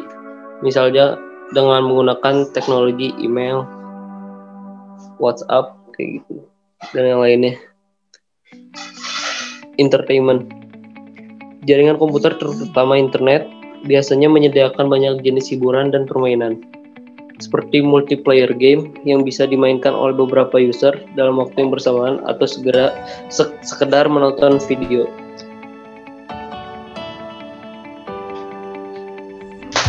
Kemudian kita lanjut ke jenis jaringan komputer. Berdasarkan jenis transmisinya, terdapat dua jenis jaringan berdasarkan transmisinya, yaitu broadcast dan jaringan point-to-point.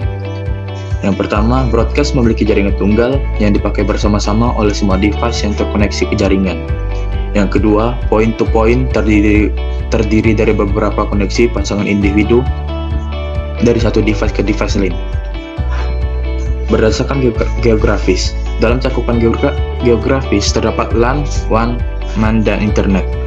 Yang pertama adalah Local Area Network, yaitu kumpulan komputer yang saling dihubung bersama di area tertentu seperti dalam gedung atau kantor. Jangkauan LAN tidak terlalu luas dan LAN dapat dibagi menjadi dua tipe, yaitu peer-to-peer dan jaringan client server. Pada jaringan peer-to-peer, setiap komputer yang terhubung dapat bertindak baik sebagai workstation maupun server, sedangkan pada jaringan client server hanya satu komputer yang bertindak sebagai server dan komputer lain sebagai workstation.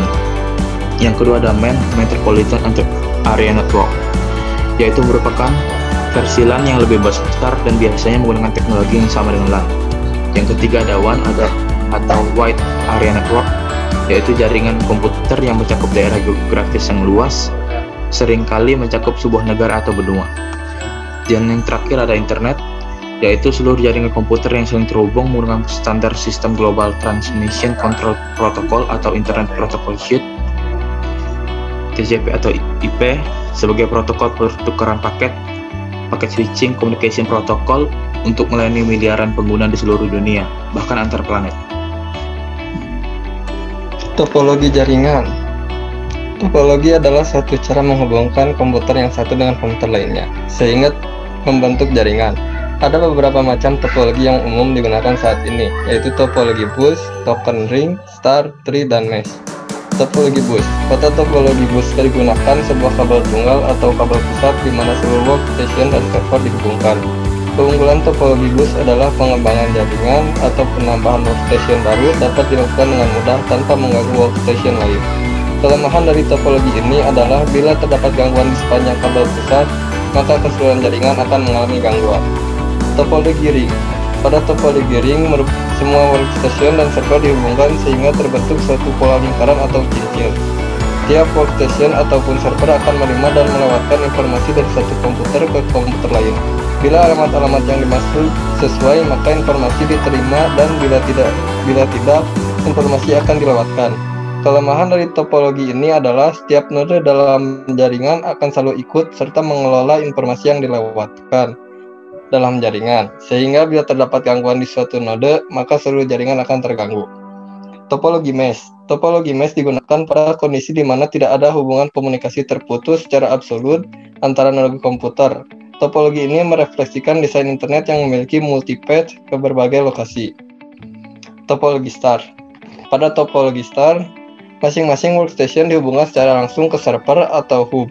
Keunggulan dari topologi star adalah dengan adanya kabel tersendiri untuk setiap workstation ke server, maka bandwidth atau lebar jalur komunikasi ke dalam kabel akan semakin lebar sehingga akan meningkatkan unjuk kerja jaringan secara keseluruhan. Bila terdapat gangguan di suatu jalur kabel, maka gangguan hanya akan terjadi dalam komunikasi antar workstation yang bersangkutan dengan server. Jaringan secara keseluruhan tidak mengalami gangguan. Topologi tree. Topologi tree dapat berupa gabungan dari topologi star dan topologi bus. Untuk source-nya kita ngambil dari mikrotik.co.id. Sekian Pak, terima kasih atas waktunya.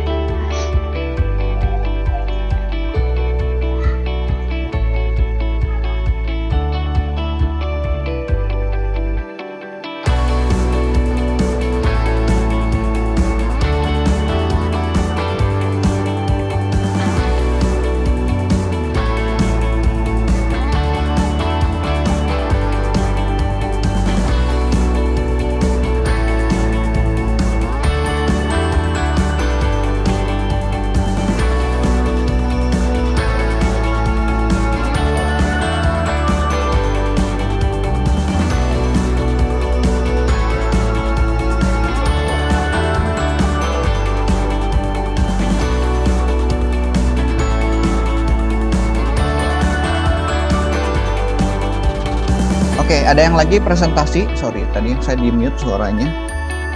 Kelompok saya belum, Pak. Oke, silakan. Presentasi berikutnya.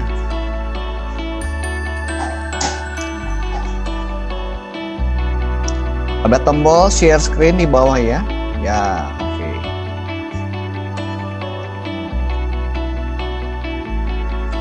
Output device, yuk. Selamat pagi teman-teman dan Bapak. Sekarang kita akan mempresentasikan tentang perangkat output dari komputer di kelompok yang beranggotakan Aditya, Bernardus, dan Diva.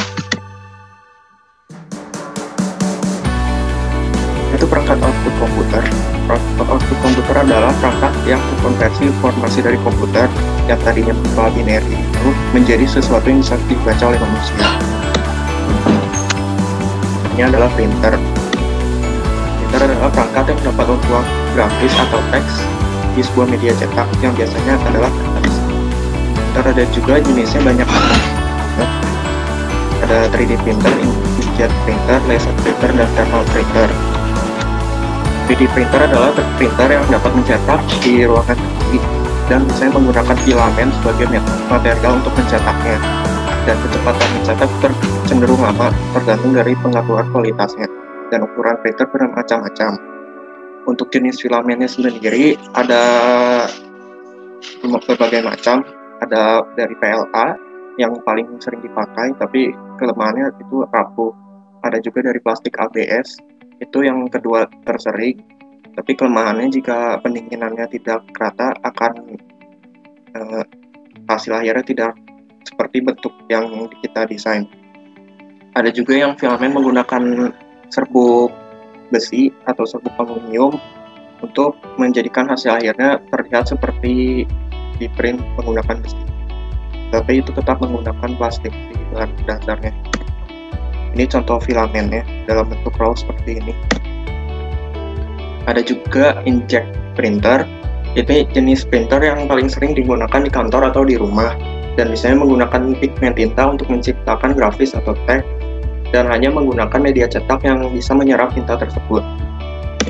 Dan inkjet printer juga ada dua jenis, ada yang menggunakan cartridge, ada juga yang menggunakan continuous ink system yang menggunakan tangki eksternal. Ada juga laser printer yang menggunakan laser untuk mencetak, dan media cetaknya tidak harus kertas, bisa juga plastik, namun yang bisa tahan panas. Karena kalau plastiknya meleleh dalam printer itu akan merusak printer tersebut. Ini adalah komponen yang berada di dalam printer laser. Ada juga thermal printer yang bisa digunakan untuk mengeprint struk atau karcis tiket parkir. Biasanya itu menggunakan panas, si media cetaknya itu sensitif terhadap panas, jadi untuk mengeprintnya si printer itu akan memanaskan bagian kertas pada bagian-bagian tertentu untuk menciptakan sebuah grafik atau teks. Selanjutnya ada speaker. Speaker itu umumnya dibagi tiga, ada tweeter, woofer, dan subwoofer. Tweeter itu yang menciptakan suara dari 2000 Hz sampai 20.000 Hz. Woofer itu bisa menciptakan suara dari 20 Hz sampai 2000 Hz, sedangkan subwoofer itu 20 Hz sampai 200 Hz. Untuk woofer dan tweeter itu bisa juga dipakai untuk woofer bisa juga menciptakan suara yang tinggi juga, namun tidak bisa dengan volume yang keras-keras. Dan pada setup speaker seperti ini, biasanya tweeter itu yang paling kecil, woofer itu yang kedua besar, dan subwoofer itu yang dipisah sendiri dan biasanya yang paling besar. Selanjutnya ada Braille Reader. Braille Reader adalah perangkat yang dapat menunjukkan Braille output dan dapat diganti-ganti berdasarkan dari output komputer. Ini contoh perangkatnya. Cara kerjanya itu dari pin bulat-bulat kecil itu akan menongol ke atas berdasarkan Braille yang ingin ditunjukkan, sehingga penggunanya dapat merasakan Braille cepat. Ada juga plotter. Plotter itu mirip dengan printer, dapat menghasilkan grafik di kertas menggunakan pena ataupun listrik statis yang cara kerjanya mirip dengan printer laser, tapi sudah tergantikan oleh printer. Yang di kiri itu adalah plotter yang menggunakan listrik statis untuk menciptakan grafis, sedangkan yang di kanan itu plotter yang digunakan untuk memotong kertas. Selanjutnya akan dijelaskan oleh Julivan. Pengertian monitor. Istilah monitor itu pada dasarnya berasal dari bahasa Inggris yang artinya mengamati. Karena itu kita bisa simpulkan monitor itu dapat diartikan sebagai perangkat yang digunakan untuk mengamati sesuatu. Dalam perangkat komputer, monitor sering disebut dengan layar komputer, sedangkan dalam perangkat televisi disebut dengan layar televisi. Next. Fungsi monitor. Monitor berfungsi dan berperan untuk menampilkan semua data hasil proses, baik itu teks, gambar, atau video yang berasal dari hasil proses. Semua monitor memiliki resolusi yang berbeda-beda dalam menampilkan gambar yang dihasilkan dari perangkat proses. Jenis monitor. Hingga saat ini ada 4 jenis monitor, yaitu monitor CRT, cathode ray tube, monitor LCD, liquid crystal display, monitor LED, light emitting diode, monitor plasma. Next. Monitor CRT. Monitor CRT merupakan monitor yang dibuat dengan memanfaatkan teknologi sinar katoda yang diletakkan di dalam tabung. Monitor CRT merupakan monitor komputer tertua yang saat ini masih cukup banyak digunakan. Bentuknya itu seperti tabung, bisa dilihat seperti pada gambar. Sedangkan monitor LCD atau monitor liquid crystal display merupakan monitor yang dibuat dengan memanfaatkan teknologi pancaran sinar di media cairan kristal. Dibandingkan dengan monitor CRT, ukuran monitor LCD jauh lebih ramping.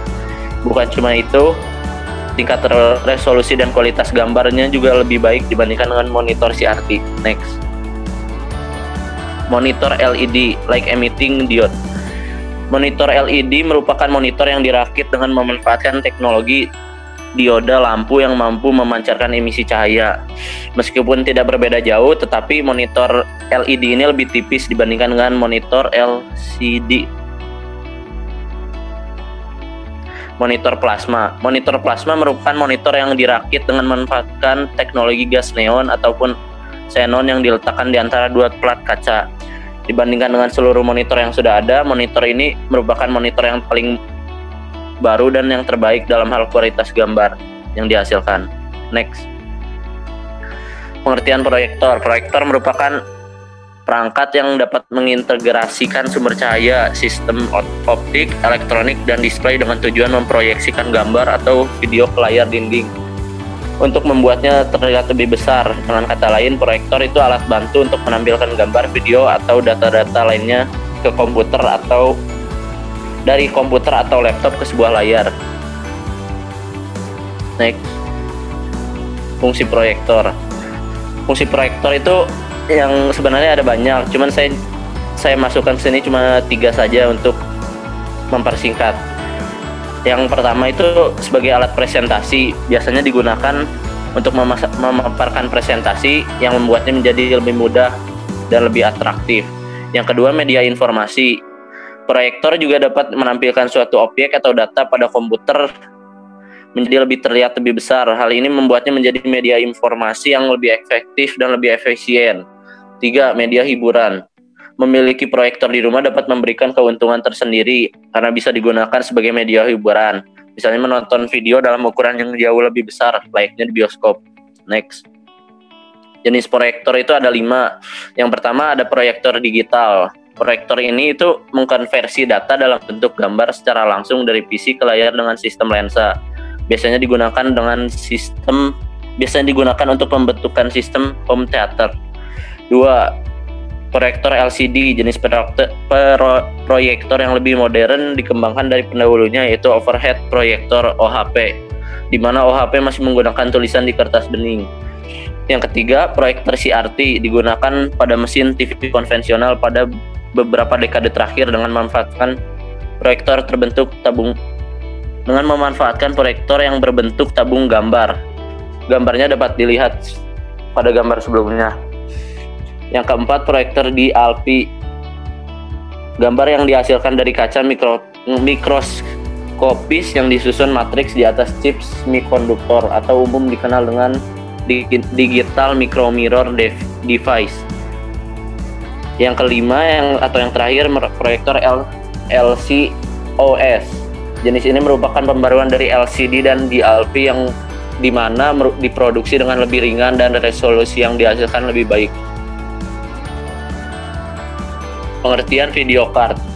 Video card adalah perangkat keras komputer yang berperan dalam memproses informasi grafis di komputer sehingga bisa dihasilkan di layar komputer, TV, atau proyektor. Dengan kata lain, tanpa kartu video ini mungkin kita tidak dapat melihat tulisan di layar komputer kita. Fungsi video card itu memiliki fungsi utama yang untuk mengolah atau menerjemahkan output komputer ke layar monitor. Selain itu juga, video card berfungsi untuk membuat sebuah gambar menjadi lebih bagus dan lebih berkualitas, serta membuat sebuah video atau gambar menjadi lebih terang, tajam, dan sangat jelas. Jenis video card. Video card atau bisa juga disebut VGA card, pada dasarnya terbagi menjadi 2 jenis, yaitu VGA on-board dan VGA card off-board atau add-on. Yang pertama, VGA on-board. Sesuai dengan namanya, VGA on-board ini banyak digunakan pada komputer atau laptop standar. VGA on-board ini berarti chip VGA yang digunakan menjadi satu dengan motherboard. dengan memasukkan memori komputer Anda alias RAM. Yang kedua, VGA card of board merupakan VGA yang belum terintegrasi pada mainboard atau belum ada pada mainboard. VGA off board ini kualitasnya jauh lebih baik daripada VGA on board. Untuk VGA off board ada beberapa jenis diantaranya, yaitu VGA PCI, VGA AGP, VGA PCI Express. Selanjutnya akan dijelaskan oleh rekan saya Aditya Tanujaya. Headphones. Fungsi headphone adalah mengeluarkan audio dari komputer melalui dua headphone individual untuk pendengar tunggal. Juga dikenal sebagai earphone. Headphone memungkinkan Anda untuk mendengarkan audio tanpa mengganggu orang lain di sekitarnya. Cerita asalnya adalah tidak ada sosok yang menemukan headphone, tetapi penggunaan headphone berasal dari militer. Nathaniel Baldwin dari Utah mengajukan prototipe headphone kepada Angkatan Laut AS pada tahun 1910 yang diadopsi komersial pertama pada tahun 1958. Saat ini, headphone hadir dalam segala bentuk dan ukuran, mulai earbud dasar hingga gaya tradisional dengan bantalan di sekitar earpiece dan pita penghubung yang pas di atas kepala pengguna. Pengertian headphones. Headphone merupakan produk teknologi kekinian yang terus mengalami inovasi dari waktu ke waktu. Meski demikian, fungsi utama headphone tetaplah sama, bahkan fitur standar headphone zaman dulu masih tetap digunakan. Dari asal katanya, handphone dibentuk dari dua suku kata, hand yang berarti tangan dan phone yang berarti suara. Jenis headphone. Headphone one ear. Jenis headphone yang satu ini dirancang untuk menghasilkan kualitas audio atau suara yang mumpuni. Headphone one ear juga tidak dilengkapi dengan mix komunikasi, sehingga sangat cocok bagi Anda yang hanya ingin mendengarkan audio saja. Misalnya, untuk mendengarkan musik. Kelebihannya dari perangkat ini yaitu menghasilkan audio yang jernih dan jelas, memiliki celah antara telinga dengan headphone sehingga sirkulasi udara ke telinga tetap terjaga. Sayangnya, tidak dilengkapi dengan mode peredam kebisingan. 2. Headphone earbud. Model headphone yang satu ini juga kerap digunakan untuk mendengarkan musik. Headphone earbud banyak dipilih karena ukurannya yang kecil, ringan, mudah dilipat, dan disimpan, sehingga simpel dibawa kemana-mana. Suara yang dihasilkan pun cukup jelas dengan terbuka karena penggunaannya yang berada di luar lubang telinga. Sayangnya, kemampuan untuk meredam suara dari luar tidak dimiliki oleh headphone ini, sehingga akan sedikit mengganggu audio yang Anda dengarkan saat berada di tempat yang ramai. 3. Headphone full size. Jenis headphone ketiga, yakni headphone full size, dari mananya saja Anda sudah bisa menebak bahwa perangkat ini akan menutupi telinga secara keseluruhan saat digunakan. Perangkat ini memiliki kemampuan meredam atau memiliki suara kebisingan dari luar, sehingga Anda lebih fokus mendengarkan suara dari audio yang Anda dengarkan. Untuk kebutuhan sehari-hari, headphone jenis ini tidak begitu diminati karena ukurannya yang cukup besar dan dianggap merepotkannya dipakai. Selain itu, karena telinga tertutup secara keseluruhan, membuat telinga pengguna terasa panas ketika digunakan dalam waktu lama. Namun, untuk urusan gaya, jenis headphone ini membuat penampilan Anda semakin keren. Sound card. Fungsi sound card adalah untuk mengontrol output sinyal suara, memungkinkan perangkat seperti speaker dan motherboard.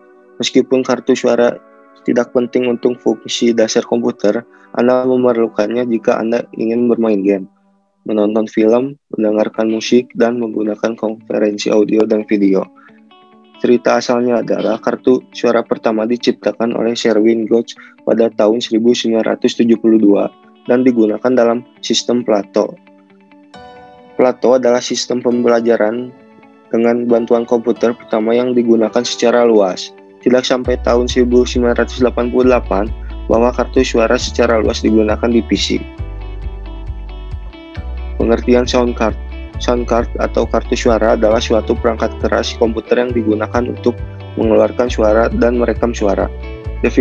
Definisi sound card yang lainnya yaitu perangkat keras hardware di komputer yang mempunyai fungsi utama sebagai pengolah data keluaran audio atau suara. Jenis sound card. 1. Sound card on board. Sound card on board ini pada umumnya disebut sebagai sound card yang terpasang langsung atau menempel pada motherboard komputer. Sound card on board berbentuk chipset dan terpasang langsung dengan motherboard.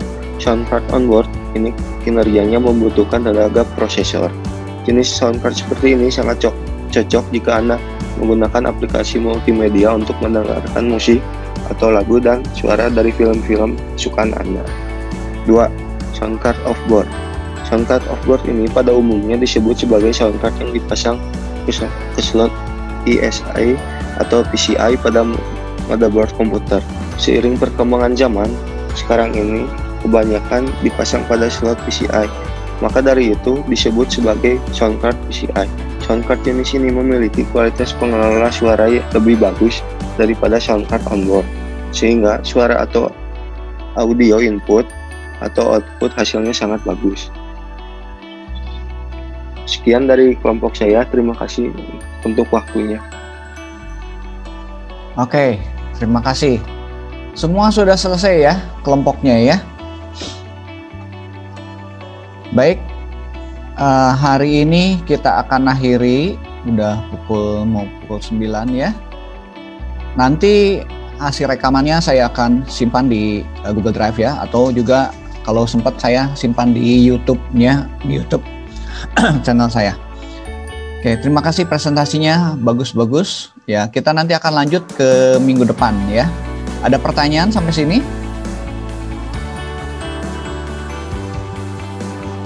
Baik, kita akan akhiri, saya tutup dalam doa ya. Terima kasih Tuhan buat hari ini. Presentasi dari teman-teman mahasiswa sangat baik. Mereka mempersiapkan dengan baik dan kiranya apa yang di-share ini bermanfaat bagi kami semua. Kami akan mengakhiri untuk kelas hari ini. Kiranya Tuhan juga menolong untuk kegiatan-kegiatan kami di kemudian. Dalam nama Tuhan Yesus kami berdoa. Amin. Oke, sampai ketemu lagi minggu depan ya, di waktu jam sama.